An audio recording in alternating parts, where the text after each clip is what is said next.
You're listening to the Bulls Don't Lie podcast. Follow us on Twitter at Bulls Don't Lie and check out bullsdon'tlie.com for more. What is going on, everybody? Welcome back to Bulls Don't Lie, the only Chicago Bulls podcast. That's right, the only one. I looked. It's the only one. I am here today with my guest, Chip, at ChipJNBA on Twitter. He makes great draft content, long-form analysis videos on YouTube. I will have his channel linked in the description today. And what better to have him on to talk about than the upcoming NBA draft? Guys, we are less than a week away. It feels like it really crept up on us here. But Chip, this is your season, man. What have you been up to? Yeah, I mean, I've been doing work. I started working for Thinking Basketball for Ben Taylor, so I've been working on helping around with videos there, and then also, I've got my own videos on YouTube, and then recently I've kind of been watching the playoffs and then just getting all my draft prep done, because that's kind of I'm more of a draft guy than an NBA guy, I guess. I mean, I'm both, but draft is like my specialty, so yeah. Been preparing and making sure I have everything ready. Perfect. And thank you for joining us to talk about some prospects for the Bulls. We all know they have the 18th pick in this year's draft. We also know that the pick has been discussed as a possible trade asset. We know that the Rudy Gobert trade has been kicked around a lot lately. The 18th pick gets thrown in that quite often. There are all kinds of numerous trade opportunities you will see on the good old trade machine when you hop on Twitter. So the 18th pick seems to be, a hot asset according to Bulls fans. It seems like everybody wants it. So let's talk about who could actually be taken with that pick. When we get down to some of the Bulls' areas of need, towards the end of last season, we really saw the need for some wing depth and defense. That was, very much on display in the playoffs. Same thing with shooting.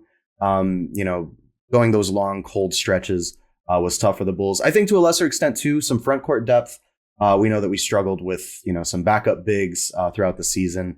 Let's just jump into it. At number 18, Chip, you had mentioned to me a couple prospects that, like, if they fall, you got to take these guys. Who are those guys to you?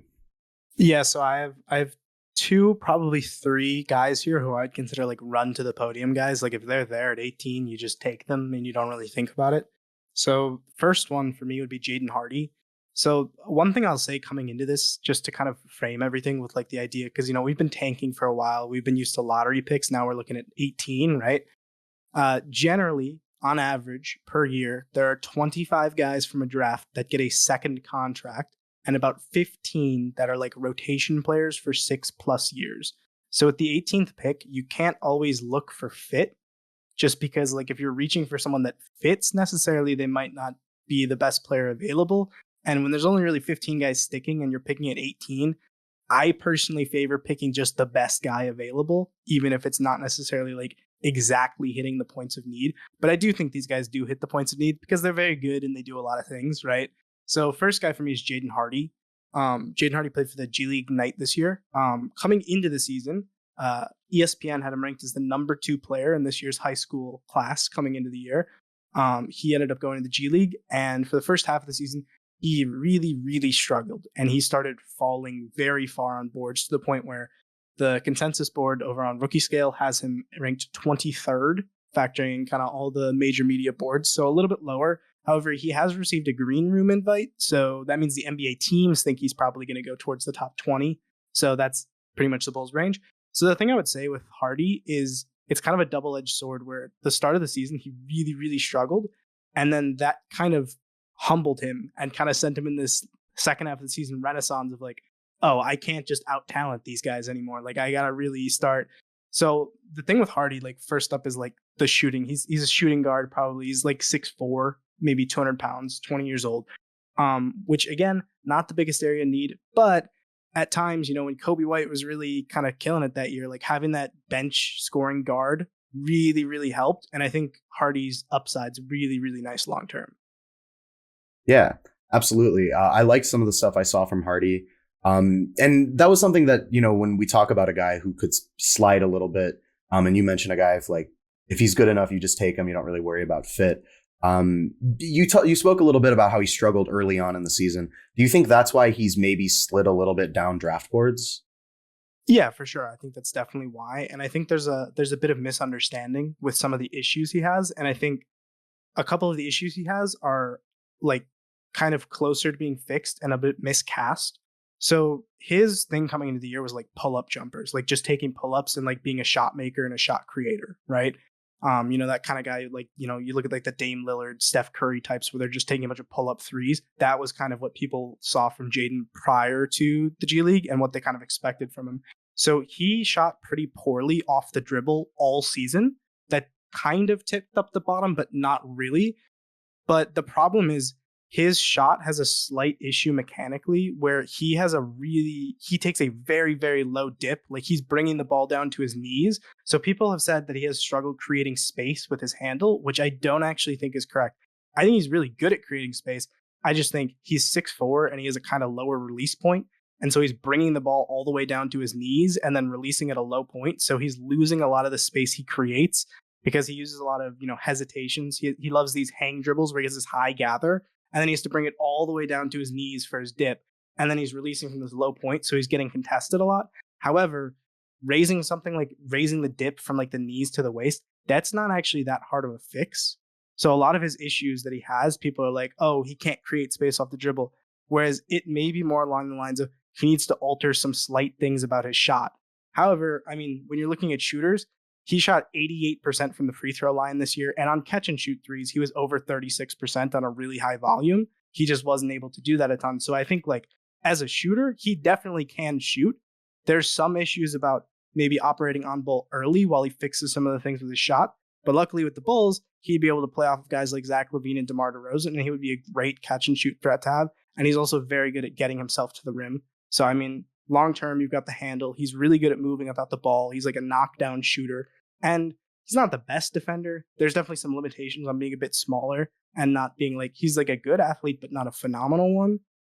But he tries really hard and he was really engaged in the second half of the season. So I think, really someone who I think might fall, but has some fixable issues and projects as a really useful player.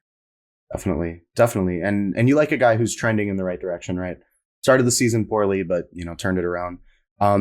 Talking a little bit about defense and scoring, there was another player that you had mentioned, Malachi Branham, which I think maybe defensively not on the same level, but another scorer.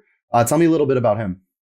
Yeah, so the first sell with Malachi Branham, like the first thing you should know when you're finding out about him, 19 years old, 6'5", probably more of a shooting guard, little like small wing, I guess you could say. He's got really long arms. He's not like a phenomenal athlete, but again, like he's a good athlete. Like he's gonna be an NBA caliber athlete, right?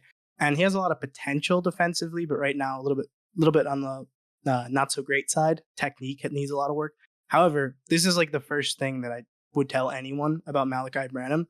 If you look at, he was a freshman at Ohio State.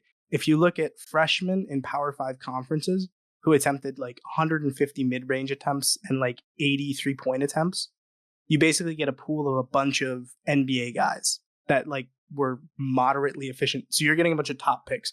Guys like Tyler Hero, the Kentucky guards. There's Brandon Knight. There's D'Angelo Russell from Ohio State. Brandon Ingram, Paolo Banchero fits this shot profile. So it's a lot of like high volume scoring guys that have like gone in the lottery and translated to the NBA. Well, among all of them, Branham is the most efficient shooter. He had the highest true shooting of any of these guys, right? He shot, I think it was like 44% from the mid-range on over 150 attempts. He was over 41% from three, 83% from the free throw line. He's also 70% at the rim. So, I mean, this guy, when you're looking kind of in terms of like where he's going to provide value and what he's kind of doing, you're looking at like a secondary, more off-ball scorer, kind of, really, really can shoot the ball, has phenomenal touch at all three levels. So again, it's just like, yeah, maybe, a scoring guard isn't really what you need. But if you can get a guy who's a lottery level talent that has like phenomenal shooting touch and like really could add something to the team and provide a lot of value with that and has a lot of long-term upside, he's really crafty. He uses his body really well to create contact and create angles to take these. It's kind of like one of those players, like kind of like Devin Booker in the same idea where like in order to really buy into Malachi Branham, you just have to be okay with him taking a slightly contested mid-range jumper. And he was really efficient at it. So I personally would be okay with it. Yeah, I mean, I feel like at this point, Bulls fans should be used to seeing contested mid-range jumpers. I feel like we should all just kind of be on board with that in general. But yeah, I mean, I like the idea of adding another like consistent scorer, which is another thing, we talked about in the playoffs. The Bulls really lacked was a guy, when you need a bucket, just didn't seem like they had that coming off the bench. Now defensively though, not really there for Branham at least. Yeah, that technique is really bad. He does this like I don't know. I think he's really, really, really afraid of fouling. He kind of does this thing where he looks like a swan. He like holds his arms out like wings. He's trying really hard to like not foul someone. So he's like holding his arms up the whole time. Yeah. There's like a very long way to go. But I will say, like, he's a very, very smart player on offense, like a really good decision maker, and that's part of why he's so efficient. Is he knows what decision to make, where to get, and like he always gets to his spots. He's a really good passer. He doesn't turn the ball over a lot. He doesn't take really like dumb shots ever. Yeah. So I mean, I think when you're looking at a guy who has athletic tools, because he's got a really long wingspan, I think he's plus 4 or 5 inch wingspan. Plus he's like pretty athletic, and he's 6'5", which is a good size for a guard. He's got the tools to improve there. Gotcha. Cool. Moving right along to players that maybe fit a more defensive profile or can provide some wing depth, which is another thing that the Bulls were lacking last season. A couple names that have been kicked around and I've seen from major publications projecting to the Bulls are guys EJ Liddell and Tari Eason. Chip, what do you see from them? Yeah, I mean, I'm a really, really big fan of both these players, especially Liddell. And I think in terms of pure fit, out of anyone in the draft, I think Liddell is probably the best fit-wise for the Bulls. So he's a third-year player coming out of Ohio State. He was always kind of a fringe NBA draft guy. I think he was at the G League Elite Camp, which is like the pre-combine last year. I think he was he was at the Elite Camp. Yeah, so I mean, he's always kind of been, I think he was like the 40th ranked recruit in his high school class, went to Ohio State. He's been productive for 3 years. And last year he was like people thought he was going to enter and get drafted in the second round, but he decided to come back. And the thing with Liddell was he was a bit stocky and his shot wasn't fully there. However, he lost a lot of weight, got in really good shape, and the shot started falling at the same time, which has kind of shot him up from a second round guy last year to a fringe lotto guy this year. So, I mean, definitely someone in the Bulls area. And I think when you look at the way the Bulls play defensively, there's a lot of emphasis on the forwards being good vertical athletes. You see Javonte Green playing the power forward, where he's able to, clean up a lot of stuff as a second side rim protector. Liddell as a power forward at 6'7", averaged almost 3 blocks a game at Ohio State. So I mean, in terms of like second side rim protection, that's probably his best thing for like as a prospect. Yeah, absolutely. We know those needs for the Bulls, and especially with an offseason that will have some cap restraints for sure. Looking at a max contract extension for Zach LaVine, almost certainly. So getting a guy in the draft this year that definitely can come in and provide some minutes early is something that, I think with the 18th pick is what the Bulls should be looking for. If you're not going to trade that and get a guy that you feel like is going to upgrade your bench in any way, developing one of these young guys is in my opinion, a great way to go. There were a couple more names that, speaking more to like what AK and Mark Eversley might envision a player to look like, what their type might be. There were a couple players that you had mentioned for that as well. MarJon Beauchamp, who has a really interesting story. And is it Dalen Terry? Yeah. Yeah. So tell me, let's start with Beauchamp. I mean, what a story, and, tell me more about him. Yeah, so MarJon's had some really, really weird context. So he was at the G League Ignite, and he's going to be 21 at the draft. So he's the first player to go to the G League Ignite that wasn't coming directly from high school. So with MarJon, he's a Native American player, which is really cool. And on top of that, he came from a kind of like less privileged background maybe, and he had to move around a lot, lived in a small house with his family. And coming into the end of high school, I think, by his junior year, he was a consensus 5-star recruit. His senior year of high school, he moved to Arizona to play against better competition because he was in just outside of Seattle, Washington. And outside of Seattle, the competition level is not super high. So he moved to a very, very famous prep school in Arizona, Sunrise Christian Academy, to play against a higher level of competition. Did pretty well for himself. I think he was the 50th ranked recruit in the class that year. However, instead of going to college, he instead opted to go to a like kind of private training thing. It's it's becoming a more popular route where players, instead of going to college, they just go train with NBA trainers privately and just practice and get ready for the year. That was his plan. However, then COVID came and that got canceled after a couple weeks of starting. Then, because he had already done that, he wasn't like, there was questions of whether he'd be eligible to go to college after that because he had kind of started some pro training, and there was questions about his amateur status. So then he ended up going back home, and he went to a JUCO for a year, which was pretty ridiculous because he was very much too talented to play at a JUCO. So in 10 starts, he averaged 42 points, 12 rebounds, and 6 assists. So he did very well for himself. Then he went to the G League Ignite this season, where I think he was at around like 15 points, 8 rebounds, couple assists, couple steals a game. Super rangy, athletic wing. He's about 6'7", 200 pounds. Got like a 7 foot and 3/4 inch wingspan. So I mean, super athletic, very, very kind of good on the defense. He's not like phenomenal because the technique needs some work. He hasn't, played in a super regimented system at this point. And the G League Ignite defense was kind of a mess. But he's got a lot of promise defensively. He puts a ton of effort. He's a super high motor. And also, like, the really big thing with MarJon is his touch around the rim and his ability to get to the rim is phenomenal. He shot 68% on shots, not just at the rim, inside the paint. Just any shot in the paint, 68%, which is just phenomenal touch. The one thing that's really holding MarJon back from kind of jumping up into like the super obvious lotto territory is that he didn't really shoot super well from 3. However, if you go back to his high school days, he was in the mid 30s, which compared to the average for that level, he was above average for that level. Didn't shoot super well at the G League Ignite this year. But some things that are good indicators of shooting are floaters and pull-up 2s, and he shot phenomenally on pull-up 2-point shots and very, very well in floaters as well. So with him shooting well in high school, then having a year off, coming in, didn't shoot super great this year from 3, but did have really promising indicators. I believe in him being a shooter long term. Great. Yeah. And, defensive instincts, ball handling, passing, those are things that are harder to develop when you come into the league. I think shooting is something I've seen a lot of players come in as poor shooters, but turn that around. Dalen Terry, a little more about him and where, do you think these guys will be available at 18? Or do you think that that's, more of a reach if the Bulls are taking them that high? I don't actually. So both Dalen Terry and MarJon also have green room invites. So even though the combine, I think there's 22 green room invites at this point. So I think all of Liddell, Eason, MarJon, Dalen Terry, Malaki, and Jaden Hardy all are part of those 22. Yeah. So those are voted on by the NBA teams. So NBA teams think they're going to go in the top 20, even if maybe ESPN or Bleacher Report might not believe in them that much.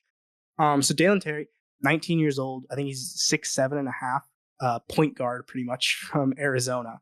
So really good handling the ball, really good passer, great defensively, super long and athletic. People have been falling in love with him coming into the combine. He's just tested really well athletically, and people kind of looked at the Arizona tape and they realized he was really a phenomenal perimeter defender. He set up his teammates really well as a passer. He's a good ball handler, which is hard to develop.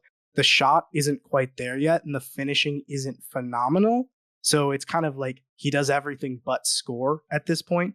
However, if he can knock down a catch and shoot 3, which is again one of the easier skills to develop, he has everything else. He just needs that shot to develop, which is why he's kind of an upside swing as a younger player.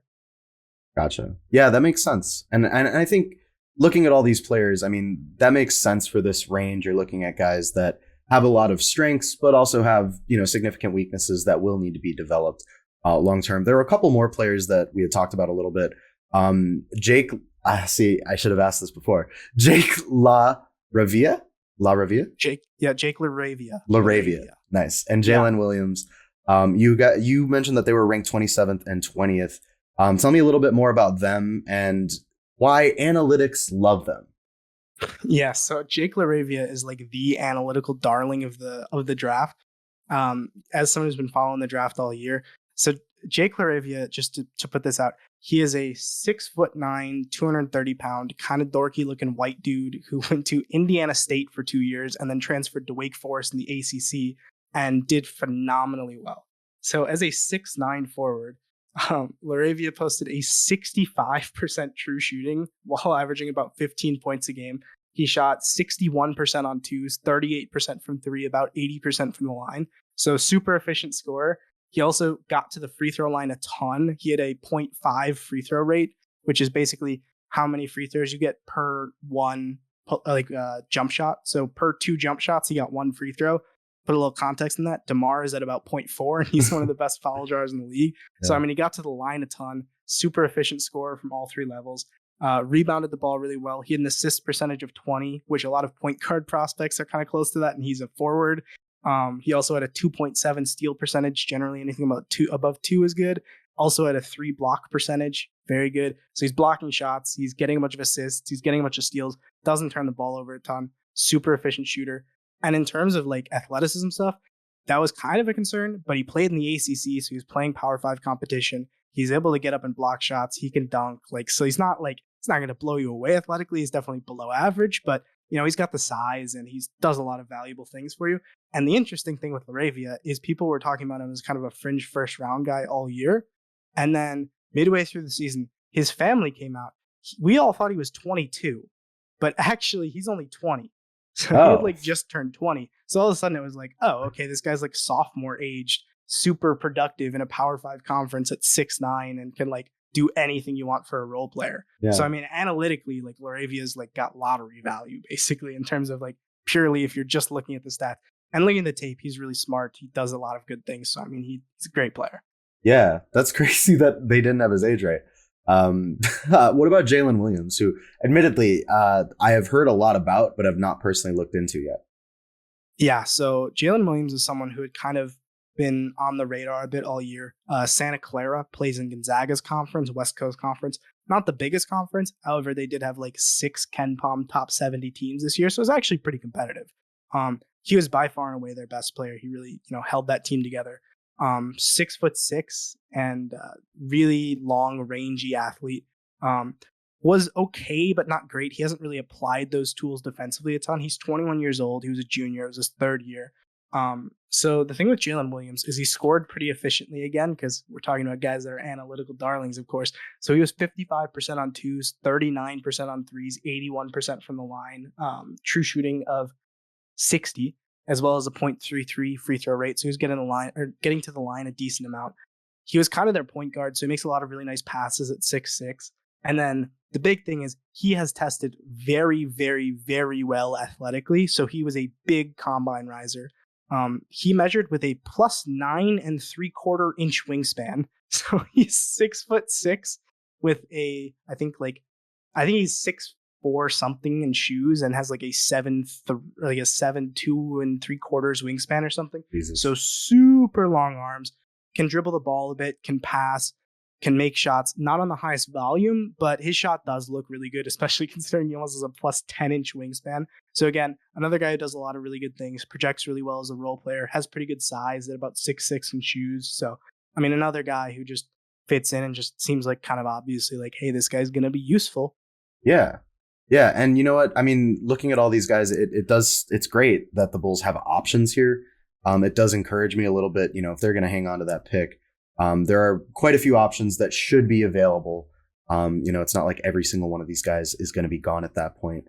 So that's great stuff, man. I really appreciate you taking a look at some of the prospects available for the Bulls at 18 with me. Now, I know that something that you love to do is looking at some underrated prospects who might be flying under the radar, which is another thing that Arturas Karnisovas and Mark Eversley have shown a knack for doing. We know that they like to take 2nd round flyers on some guys.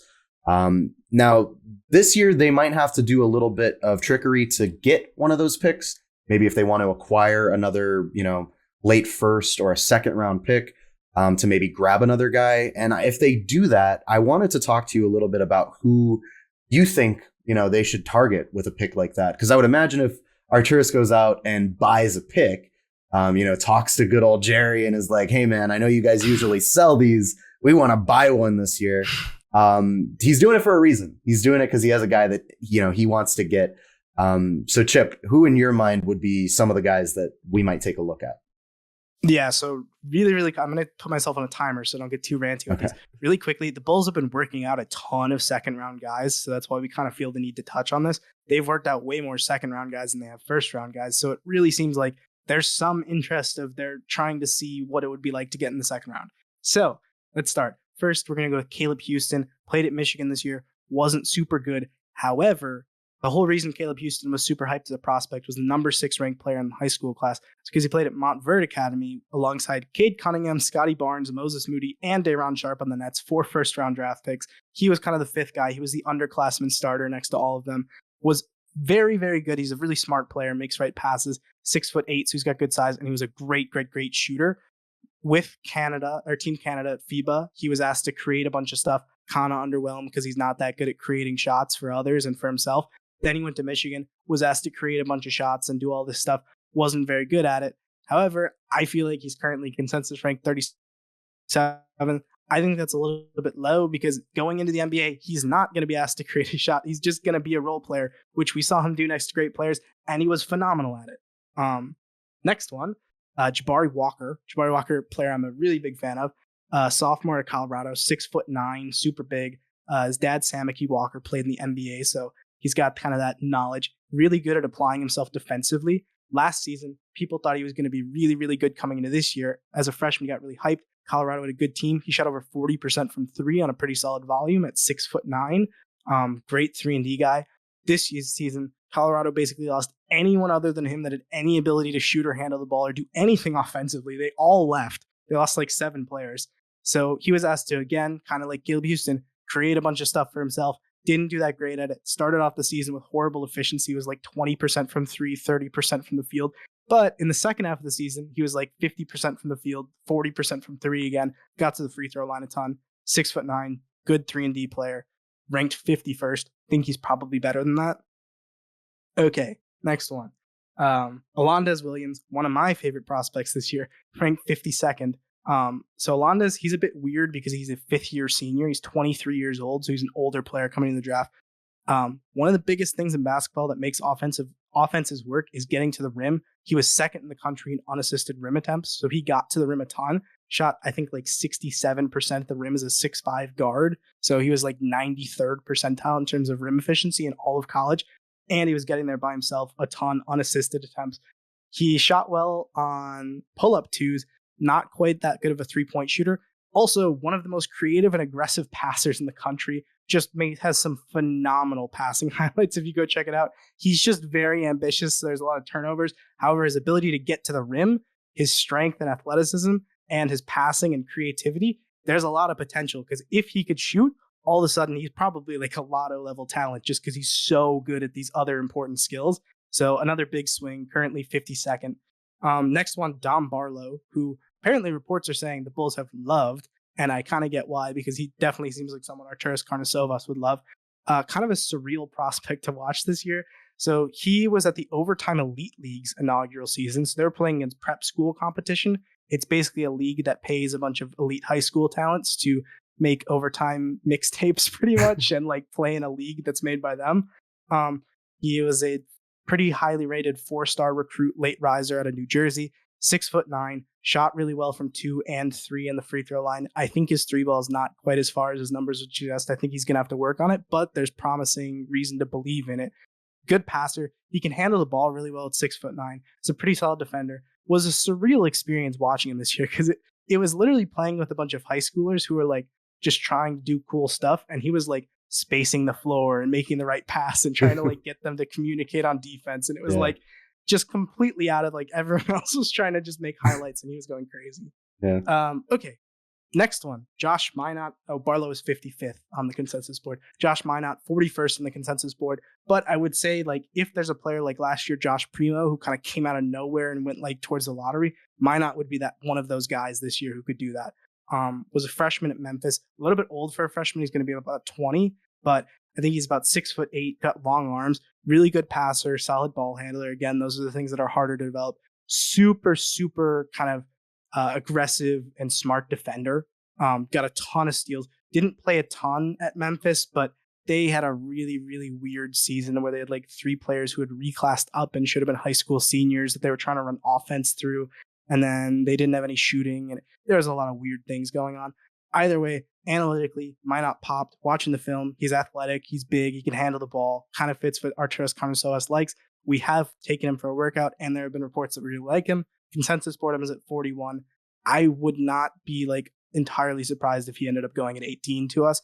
I don't think it's likely, but I wouldn't be surprised because he's the type of player that usually rises. Okay, I got two more. Okay. David Roddy, currently ranked 40th, incredibly productive at Colorado State this season. So he averaged, I think, around 19 points, 8 rebounds, 3 assists, a steal, and a block a game. Super efficient shooting. Coming into the year, to be frank with you, he was fat, but he lost a lot of weight, got in good shape, kind of similar to Liddell, but to a more extreme extent.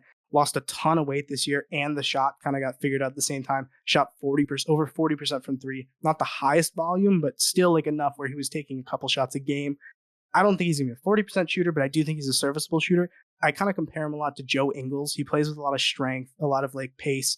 He's a pretty smart player, smart defender, gets his teammates involved, does a bunch of different stuff. Ranked 40th on the consensus board. I could see us moving into the top of the second to get him. I just think he's going to be a very good, useful NBA player. He's one of those guys where you look at him and, a couple years later, it's like, yeah, well, we wanted to swing for potential. And there was this guy who was already good right there and people passed on him. I kind of think Roddy fits that thing where he's already really good. Right.